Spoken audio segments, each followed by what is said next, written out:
Senator from California. Senator Carper, it's interesting. You talked about Tanzania. It reminds me of a greeting that I've often heard from people who live in various African countries. You've probably heard it. But when you meet someone for the first time, instead of what we would normally say, pleased to meet you, the greeting back is, I see you. I see you. And I think that really is part of our concern here. Do we see the people who will be impacted in the way that they are actually living their lives? And do we understand, if we see them, that this bill will not be in their best interests? And right now, for example, we know 13 senators, all Republicans, are crafting a bill, and this bill would restructure our nation's entire healthcare system, which, when you add up what Americans can spend on hospitals, doctors, prescription drugs, and all the rest, we understand that it makes up 1/6 of our economy. It would affect the lives of everyone: our parents, grandparents, those who are in need of caregiving, our children struggling with asthma or opioid abuse, our spouses who may be battling cancer. And what is equally distressing is that this bill is being written in secret. The chairman of the Finance Committee says he has not seen the bill. The Secretary of Health and Human Services says he has not seen the bill. The American people, the people we all represent, have certainly not seen the bill. Well, I think the American people deserve better. This bill is being written entirely along partisan lines without any attempt to bring Democrats on board. And the American people deserve better. This bill is being written and rushed through the Senate with hardly any time to debate the cost or the details of this proposal. And the American people deserve better. Now, I remember when our colleagues across the aisle said the Affordable Care Act was being rammed down the American people's throats in the middle of the night. Well, the ACA went, in fact, through 106 public hearings. It incorporated more than 170 Republican amendments. The whole process took an entire year. But this health care plan involves no hearings, no bill text, and no transparency at all. As United States Senators, we were sent here to represent the American people. Represent the American people. We answer to the American people. So why are my colleagues from across the aisle trying to put one over on the American people? I've met folks all across California and this country, and they see what's happening.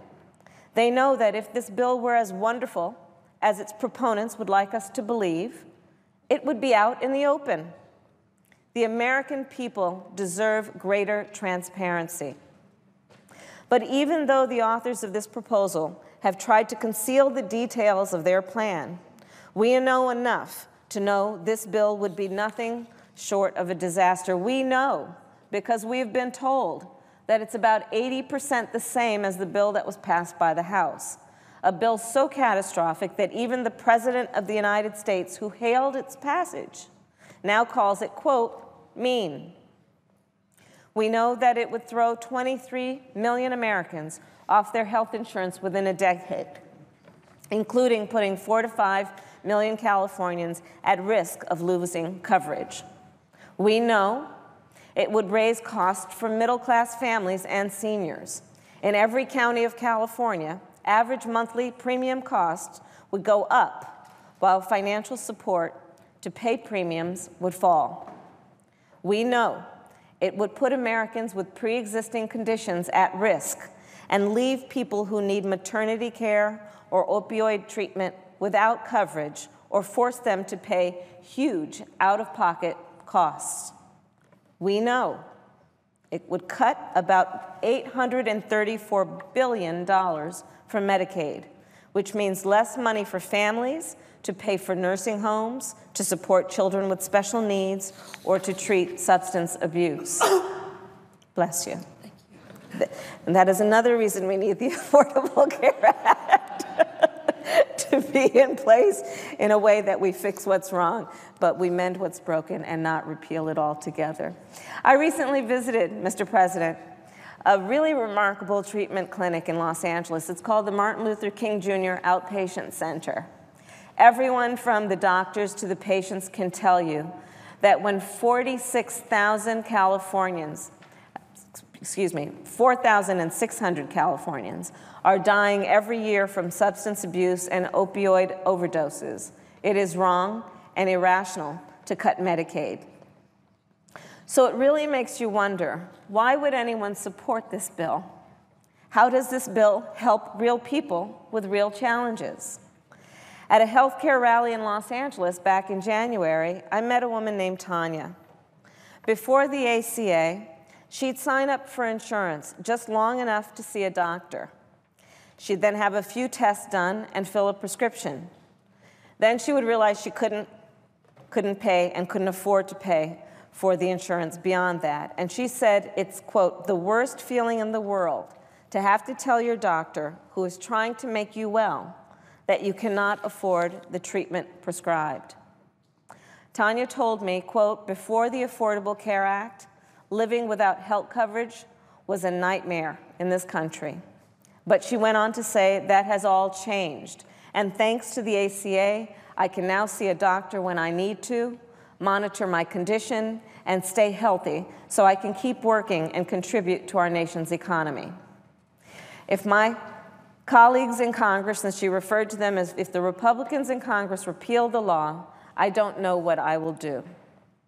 So I ask, how does the Republican health care plan help Tanya? Another woman, Krista, told me, quote, I am married with 4 children, one of whom is a 10-year-old type 1 diabetic. He requires daily active insulin management to stay alive, 24 hours a day, 7 days a week. She went on to say health care is not optional for us. Even with health insurance, diabetes management is the type of thing that can bankrupt you. Without health insurance, I can't imagine what I would do. She went on to say, the ACA is a huge relief for my family. So I ask, how does this bill help Krista and her family? Then there's Rhett in Marin County. More than 7 years ago, he was diagnosed with leukemia. Rhett is 9 years old. He says, cancer cells are the bad guys. This is what he wrote me. For 3.5 years, I took chemo to get the bad guys out. I had more than 1,000 doses of chemotherapy. My parents had to tell my sister that I might die of cancer. And then he went on to write, thanks to my doctors and nurses, my family and friends, my church and my community, and the Affordable Care Act, now I'm, and then he writes, gone with the cancer. I have a pre-existing condition. Thanks to the Affordable Care Act, my parents don't have to worry about losing coverage. A 9-year-old Rhett is showing us the way. But how does this bill help Rhett? Now, I don't know the party affiliation of any of these folks. I don't know if they're Democrats. I don't know if they're Republicans. I don't know if they're independents. I don't know if they're members of the Green Party. I'm not asking them those questions. I'm asking them, how are you doing? What's helping you? What do you need? And how will this impact you? And I know that I'm just one of 2 senators that they have.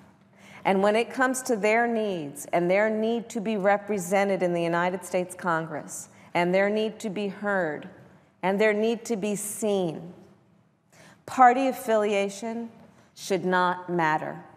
What should matter are the needs of the American people. And regardless then of who they vote for in a partisan election, I am certain of this. This health care plan that is being proposed by my colleagues from across the aisle will not solve their problems.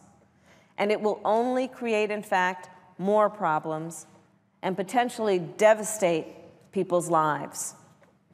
So to my colleagues, I say, this shouldn't be a matter of supporting this bill automatically if you're a Republican, or objecting just because you're a Democrat. This is about what's right and what's wrong. If you know this bill is bad, stand up and stop it. Speak that truth. Now is not the time to keep quiet and hope nobody notices. Forget the politics. Forget partisan pressure and talk radio and primary ads. Instead, just listen to the voices of the American people. Not just in California, but in Nevada, in Arizona, in Ohio, in Alaska, in Maine, in Pennsylvania, in West Virginia. Because they have made themselves overwhelmingly clear. Only 20% of Americans support this bill. A majority opposes it in every state in this country. It is the least popular piece of legislation in modern history. I'm asking you to think about the American people. I'm asking you to think about Tanya, think about Krista, think about Rhett, living with leukemia since he was just 2.5 years old, undergoing 2.5-hour infusions every night with such incredible bravery.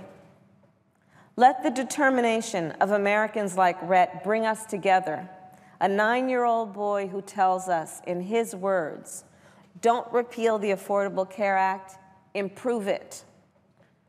Because we all agree the ACA can be improved. It must be improved. It isn't perfect. And I am ready to work with anyone who really wants to make it better. Instead of playing politics with public health and people's lives, we can actually work together to strengthen our healthcare system. In fact, I'm proud to have recently co-sponsored a bill with Senator Dianne Feinstein and a number of my Democratic colleagues.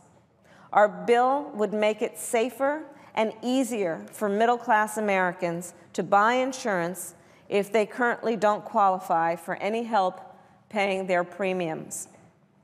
These are the kind of solutions Democrats can get behind.